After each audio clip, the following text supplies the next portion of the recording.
Bienvenue sur ASAP, 15 minutes d'attention hebdomadaire pour être plus zen et efficace.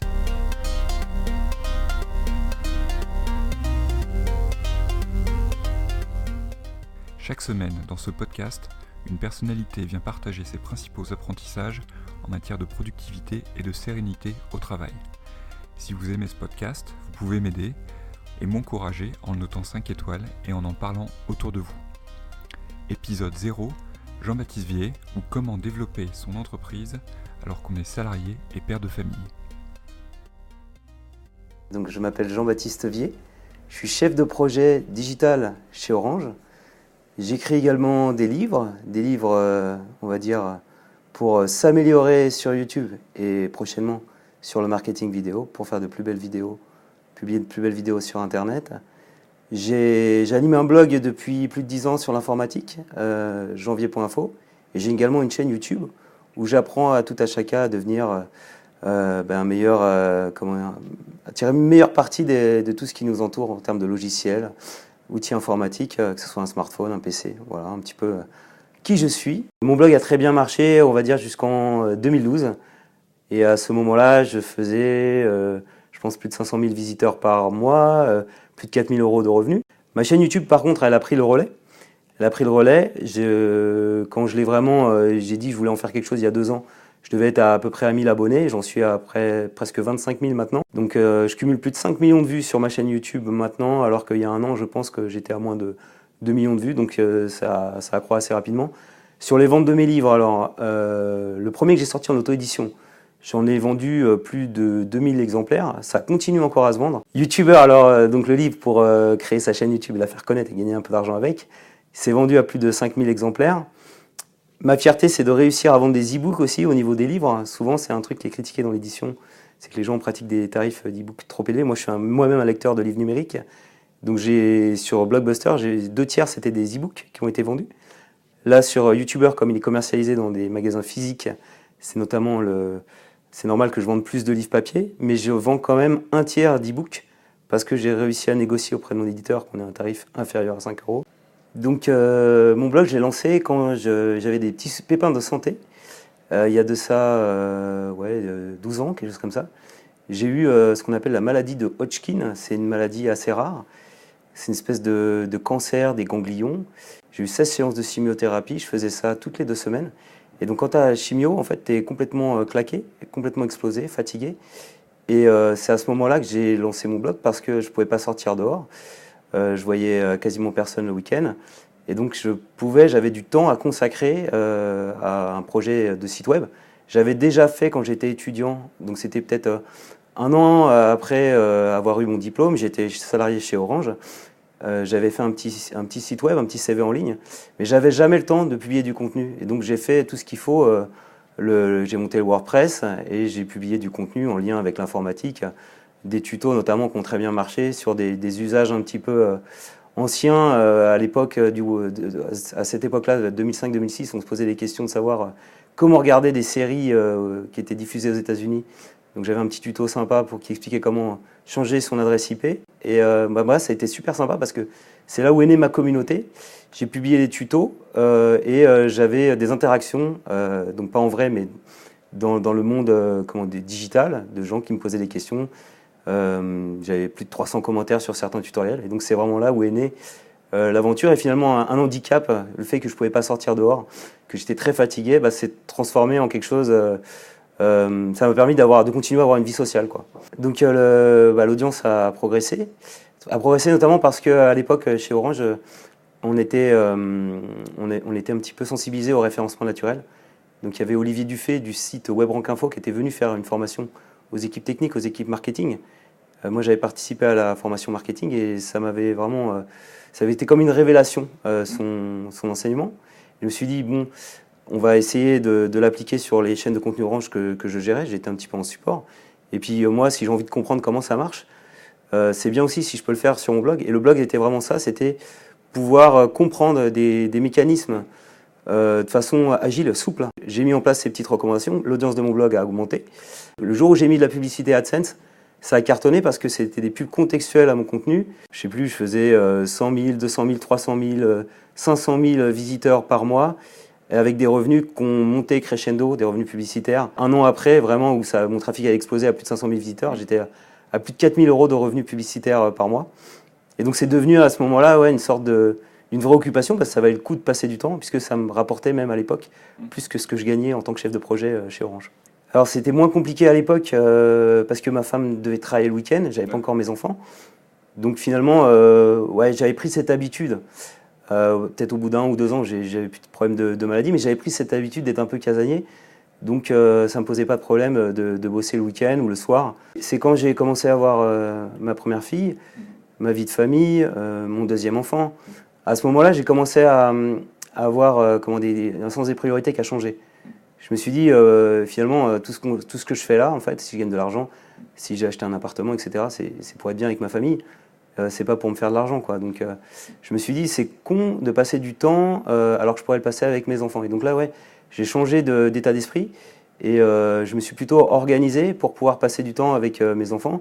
Je me suis mis un petit peu des créneaux où j'allais passer du temps, je sais pas, donc à écrire des livres, puisque je me suis mis à l'écriture. Passer du temps après avec le blog, je suis passé donc j'ai animé une chaîne YouTube. Et là j'ai eu une vraie logique.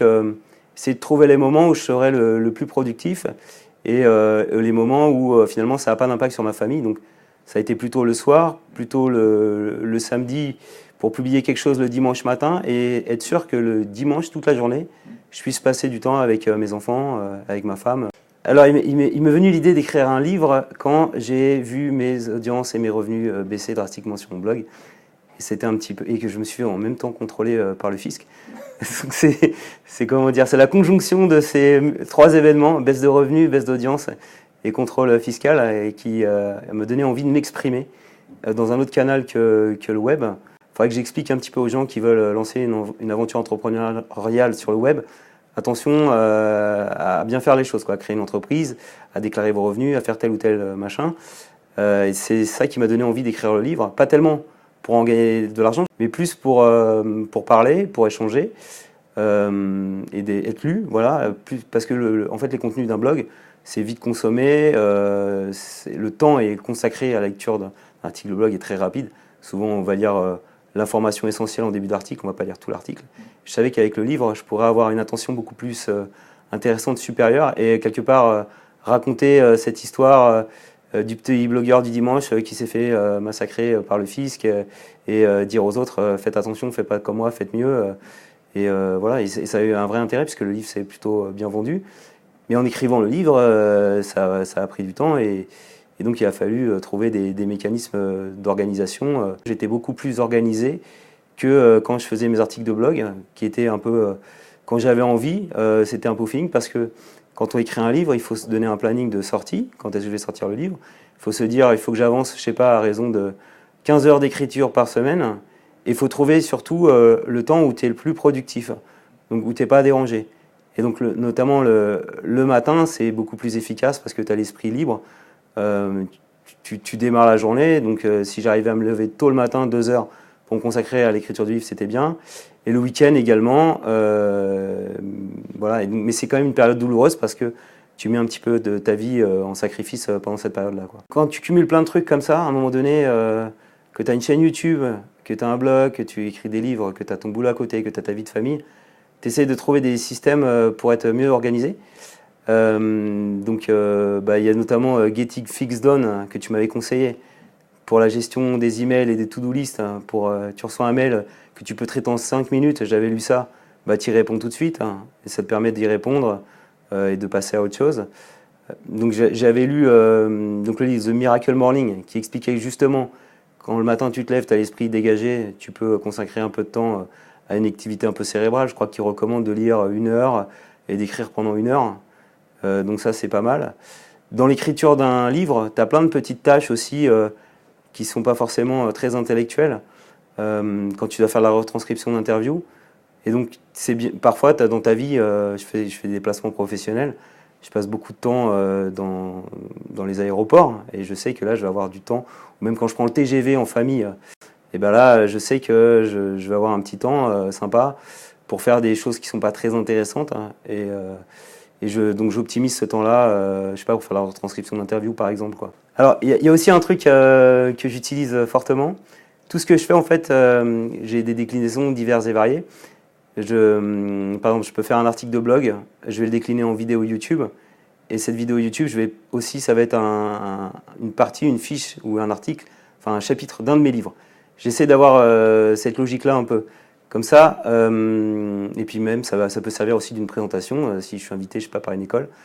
Donc j'essaie d'avoir comme ça une exploitation intelligente de mon temps et de décliner, comme je fais des livres, des blogs, des vidéos sur YouTube, où je peux faire des présentations auprès d'étudiants, j'essaie de décliner de 4 façons différentes la même idée. Et de toute façon, la base, c'est toujours la même, c'est réfléchir à une idée, à un script, ça peut être un article de blog. Et après, c'est très facile de décliner en vidéo, de transformer un article de blog en chapitre de livre. Et donc j'ai un peu cette logique-là.